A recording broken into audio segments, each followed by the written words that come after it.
Yeah, thanks for joining us, East. Or do you prefer Micah? Yeah, East is East is fine. Yeah, I think most folks know either of my names, but yeah, it's like I'm not hiding either, so it's fine. Yeah. Yeah, that's fair. Yeah, pretty much. Like, thanks for joining us. We appreciate. I think you're one of the first people to see like the content creator article that's kind of exploded around a bit. Yeah, about Digimon content creators. Actually, one of the people who like watch my YouTube channel and they are in my Discord. Like, hey, have you seen this? Like, I was looking for new content creators and like this popped up. I was like, no, well, what is this? It goes, there's an article featuring you. I was like, what? Why? My little like corner of the internet. How did anybody find me? Yeah, it was kind of interesting because I was going through it. I got given the prompts. I was like, ah, excellent. A chance to just talk about my favorite content creators. And I was like, I've been watching your stuff a lot more recently. At first, it's like, oh, you know, the Eastern format doesn't really like apply to me, but it's nice to kind of see what people are saying about like what to look forward to in future. And it's like, as more and more, it just became more and more of a habit. It's like, you know what? I do like East's content. And also like finding out you're like a fighting game guy when the Evo clip dropped, I was like, wait, what? Oh yeah. Actually, my fighting game roots probably I played card games. I guess when I was younger, but fighting games came right after that. Actually, the only reason I got into card games was because of fighting games. Or sorry, I got that reversed. The only reason I got into fighting games was because of card games. I don't. You live in I believe the UK. I'm not trying to dox you. Yeah, UK. In America, when I was super young, I might be dating myself when I say this, but at bookstores, like at the mall, they would hold events for card games where kids could get together in like a safe location and like they play the game.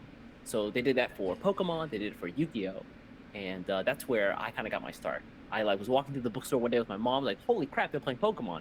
Got a bunch of Pokemon cards, went there the next time, and then for years I would just do that until I got a little bit older, and my mom would just like drop me off at the mall, like the bookstore, basically, and she would just leave me there for like 8 hours. So it was like from like 10 to like 6 or 7, I would just be there. And so after I left the bookstore playing cards, I would just go to the arcade and play fighting games.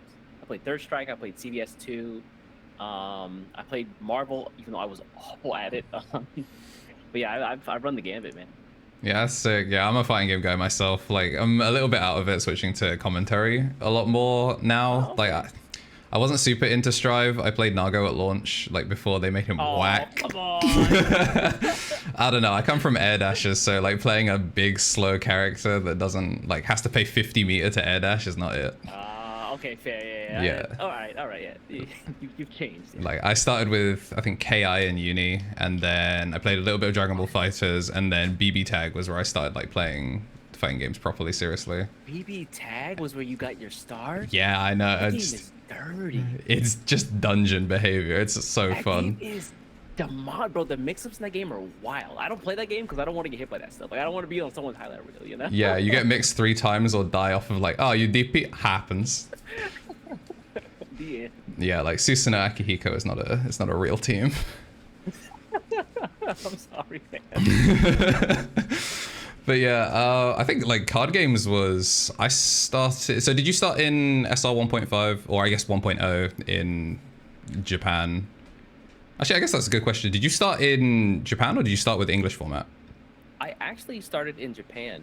Funny story, like when the whole lockdown stuff like started, I for some reason was like, you know what, I haven't done in like a couple years, like 10 years, play a card game. So I was like, oh, let me try to find a card game. And that was at the time where I think like the 3rd or 2nd set of Digimon was out. So I guess I would technically have popped in around what the English would consider 1.5.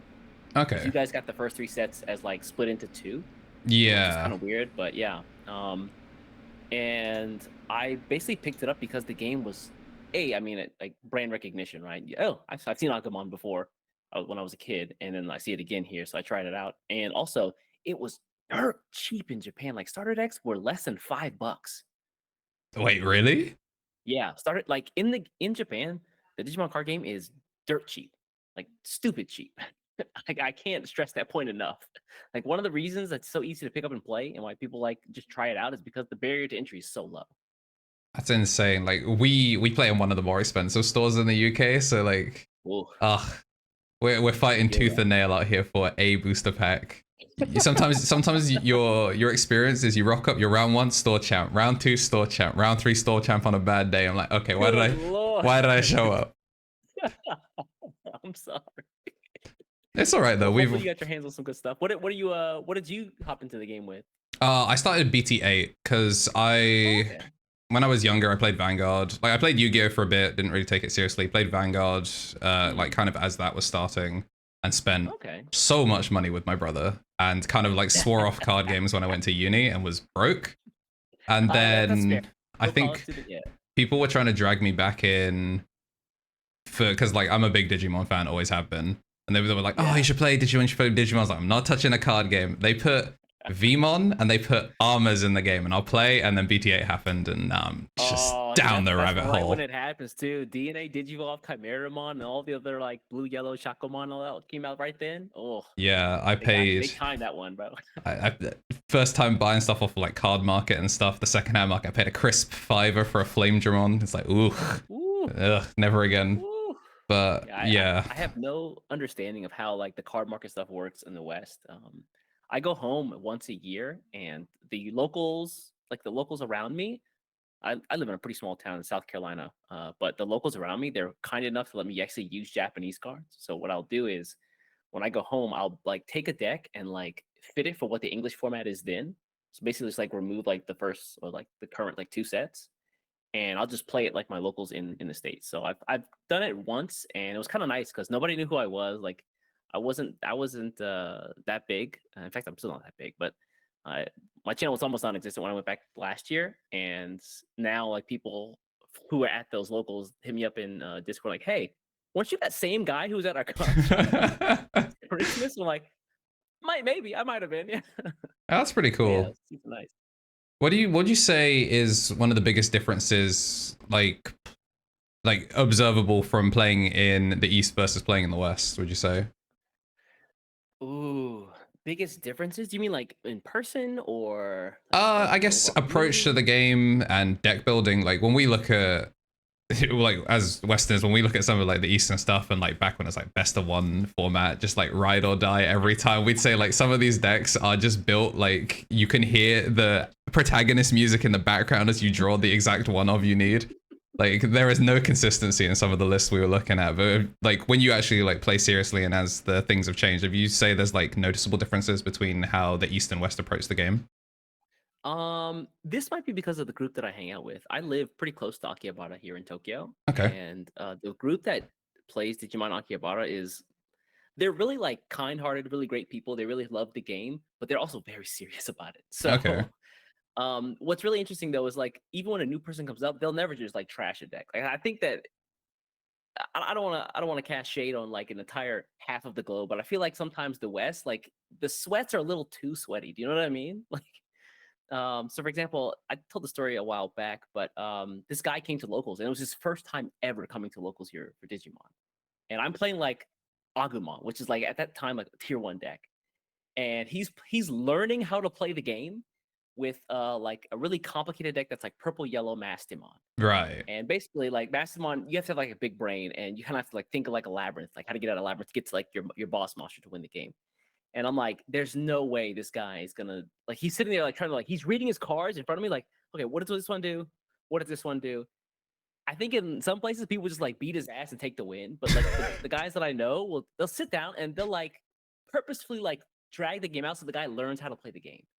Because at the end of the day, like the most important thing for I guess for the folks that I play with and for us is that more people enjoy and get into the game. And Yeah. so like how many times have you gone to a local, someone's beating your ass, like, man, that was pretty demoralizing. Don't think I'll do this again. Like that. Yeah, I played into full power crossheart for the 2 weeks we had it in the West. I was like, all right, cool.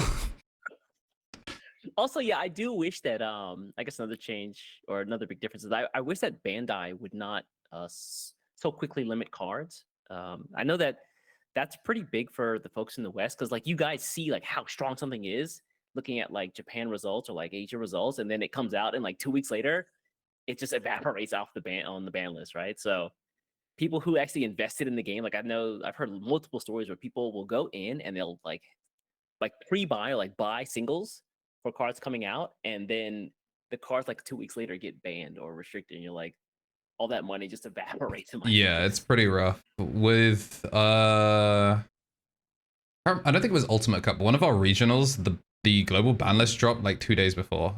And it's like because they announced it with enough time, like, yeah, no, this is in effect. This whole like all of our meta testing just out the window. Oh, I don't want to get too speculative, but the new set BT15 Exceed Apocalypse is coming out in Japan in like 2 weeks. And a lot of people are thinking that another ban list has to come down because the new secret rare in that set, Apocalypse, Oh my god, that card looks amazing. he basically lets you deck out your opponent and incredibly fast. It's the bar for him is so low. You get like 3 level 6s into the trash, and or 4 if you can, and then you basically just drop him on the board and you like mill 12 cards off your opponent's deck. It's And he also insane. reduces his own cost. And people are like, "Is there like a rule on the cards that says this can't be used in like tournament play? Is this?" this... So people are starting to speculate that Bandai might make a bit of a restrictionless update within the next, I don't know, month or so. Yeah, we were hoping that maybe the Resurgence booster is going to be how we get SetCon hit, because we felt like it was due for a while, and then the most recent ban list didn't really do anything. And I think it's because in Asia they don't think the deck's as much of a problem as it is in the West. But we're thinking that maybe with the Resurgence booster, I'm hoping NA just tank all of their regionals by everyone running SetCon because Magna Agimon's just like cheap now, and then the card gets hit. Fingers crossed. Although I will say, I got every time I feel like SetCon has been, or like control decks, right? No one likes a control deck, and every time I feel like someone like gets a control deck like hit, I feel like another one just kind of pops out. I feel like the ever evolving Hydra. Like I got hit last week with you know what the alliance cards are, like Oh Turamon, yeah, like the yeah. green yellow, and Mother D Reaper. So a guy like turn 1 opens Mother D Reaper and just plays a 4-cost Turamon, and then the next turn he pulls out Mother D Reaper and he hits me for 2 for 19k with a level 4. I was like, Dude, what happened? And Elias is so funny. the rest of the game was like security options, counter digivolves. Have you guys got your hands on the new starter decks yet? I think they come out in October. Some places have like they did like a demo event where you can get like half the starter deck early. And for BT13 we got the 2 ace cards as box toppers. So we do have access to like the first 2, but until the starter decks, I think the starter decks and BT14 drop on the same day. For us, or relatively close to each other. So we'll have the rest of the BT14 ones relatively soon. Okay. I've been testing against Davers though, and I swung once and lost my whole stack to buy whom I'm like, okay. Painful, yeah. Those ace cards really do a number on control deck. So if you don't like control, I've got bad news for you. Like you're gonna really hate ace cards. But if you do like control, then I've good news for you. You're getting support. Yeah, Digimon's in an interesting place. I think the Blast Evos are definitely a step in the right direction, but I'll be curious to see if they start doing other things that aren't just necessarily like free Evos during people's turns. Yeah.